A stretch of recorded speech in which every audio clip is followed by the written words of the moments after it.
fêté vos 12 années d'existence. Oui. Pouvez-vous revenir sur les faits marquants de ce jour? Merci. Tout d'abord, je voudrais vous remercier, vous, le monde, la presse. Vous nous avez accompagnés tout au long de cette cérémonie. Je voudrais rendre un vibrant hommage à l'ensemble des personnes qui ont participé justement au combat que nous avons mené à partir du 1er décembre 2008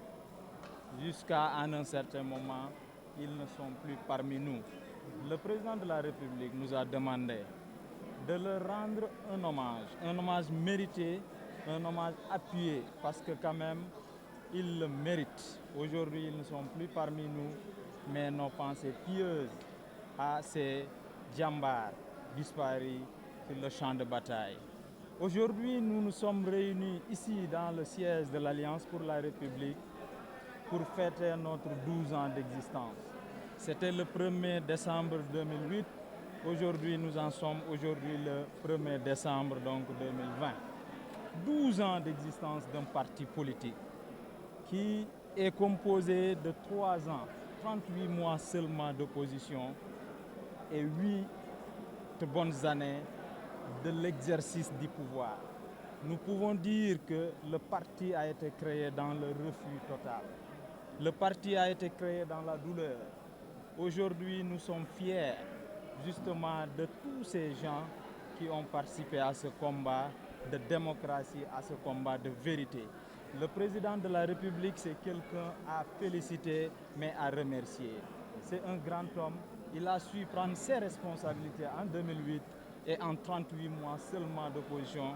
il a conquéri le pouvoir et il a exercé le pouvoir. Et aujourd'hui, nous parlons de l'émergence du Sénégal à l'horizon 2035. Nous avons beaucoup fait, mais nous pouvons considérer aujourd'hui que l'année 2020 constitue une année perdue, une année morte, raison pour laquelle notre taux de croissance a un tout petit peu chuté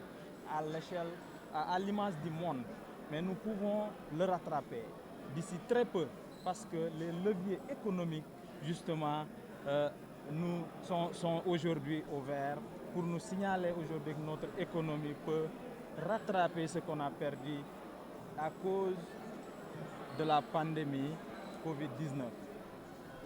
Moussa Sow, on a vu qu'il y a beaucoup de frustration au sein de la jeunesse républicaine. Il y a Pikine Rouge qui manifeste en tout instant et au sein même de la COJER, il y a parfois des remous. Aujourd'hui, comment comptez-vous faire en tant que responsable de la jeunesse pour pouvoir mettre fin à ces actes? Vous savez, dans un parti politique, il faudrait que la jeunesse se meut. Si la jeunesse reste sans bruit, si la jeunesse ne fait pas véritablement d'agissement, ce parti en réalité ne vit pas. Nous avons noté quand même que depuis qu'on a pris la COJER, depuis qu'on dirige la COJER, nous avons remarqué la paix, nous avons remarqué quand même une certaine pacification de la COJER. Aujourd'hui, nous ne parlons plus de chaises cassées par-ci par-là, nous ne parlons plus de réunions interrompues par nos camarades, mais par contre nous parlons de jeunes responsables, des jeunes qui veulent véritablement accompagner à nouveau et continuer à accompagner le président de la République pour l'émergence de notre cher pays. Et que dire du renouvellement de génération au sein du parti? Le président de la République, lors du discours de M. Ndiaye, parlait d'un parti qui n'est pas du tout un parti qui est la propriété privée de qui que ce soit. Donc, il est dans cette logique. On peut considérer qu'un parti, c'est une dynamique. C'est une dynamique d'ensemble. Et nous pouvons noter que notre parti, qui est l'Alliance pour la République, est en train justement de grandir. Quelqu'un l'a dit, un parti politique, c'est un train. Il y a certains qui descendent, d'autres qui montent.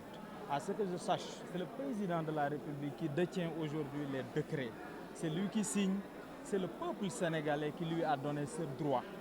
Aujourd'hui, c'est lui seul qui peut mettre quelqu'un là où il veut et quand il veut.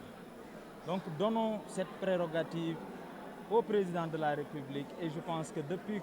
qu'il est là quand même, il est en train justement de faire des merveilles dans ce pays. Il y a certains qui ont été remerciés lors de l'ouverture du gouvernement, lors du dernier remaniement ministériel. Mais nous pouvons dire que ces personnes, jusqu'à présent, jusqu'à la preuve du contraire, restent dans le parti. Je n'ai pas lu ou je n'ai pas vu une seule fois qu'une de ces autorités dise qu'il est sorti justement de l'Alliance pour la République. Il y reste. Nous sommes en train véritablement de vouloir rassembler toute cette énergie au bénéfice des Sénégalais, au bénéfice du président de la République, mais au bénéfice du pays. Mais vous ne craignez pas une révolte de ces derniers?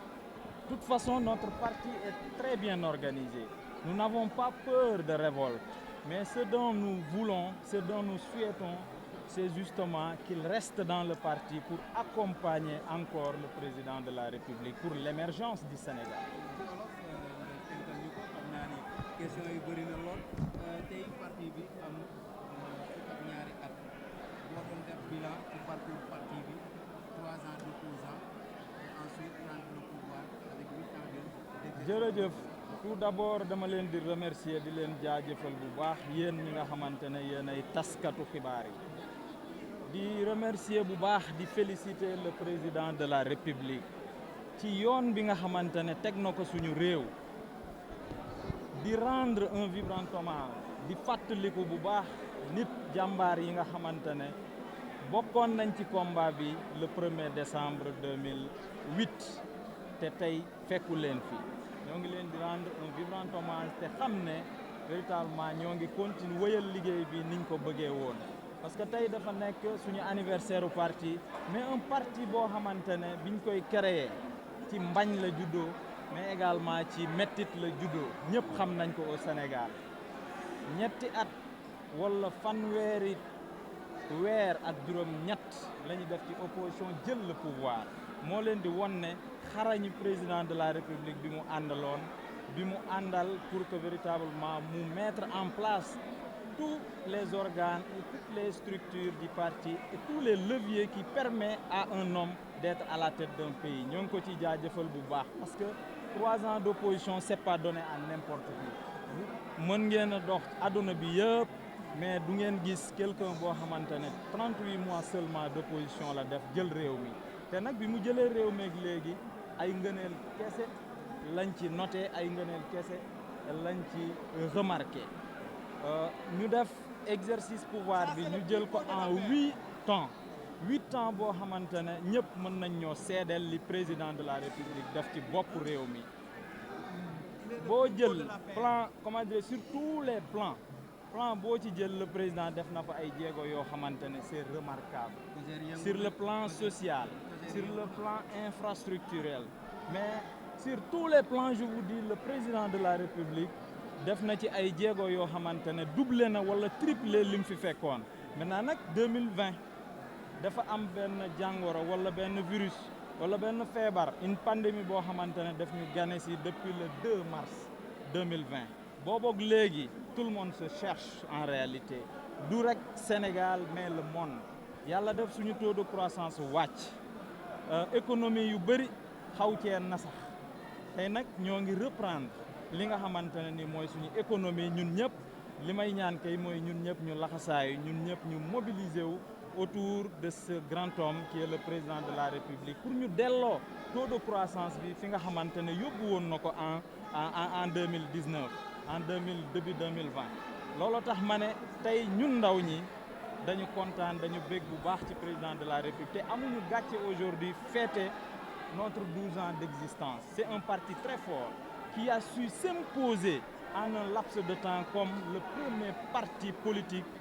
ici au Sénégal. Moussa ndaw ñi yaa ngi koy tudd ndaw ñi saa yu lay tuddee coow la fitna lañ leen xamee rawatina affaire gis nañu ay at yi di weesu sax amoon na fi coow ci permanence bi Pikine fële